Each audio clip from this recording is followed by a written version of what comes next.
عمر رضی اللہ عنہ مسجد میں سوئے ہوئے تھے، ان کو خواب میں آواز آئی، میرا ایک بندہ جنت البقیع میں مجھے پکار رہا۔ کس کو آواز آئی؟ عمر۔ کس کے بارے میں؟ گانے والا۔ عمر رضی اللہ عنہ ننگے پاؤں دوڑے، ننگے سر۔ گویے کی نظر پڑی، عمر آ رہے ہو ننگے سر ننگے پاؤں، نے کہا ابھی آج میری خیر نہیں۔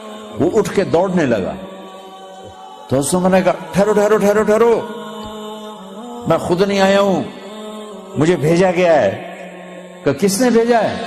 کہ جس سے پکار رہے ہو اسی نے بھیجا۔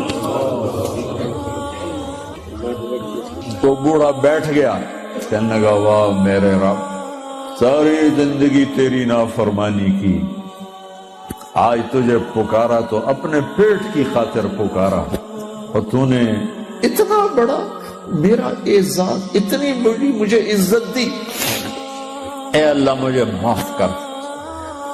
اس کی چیخ نکلی اور مر گئی۔ عمر رضی اللہ تعالیٰ نے خود اس کا جنازہ پڑھا ہے۔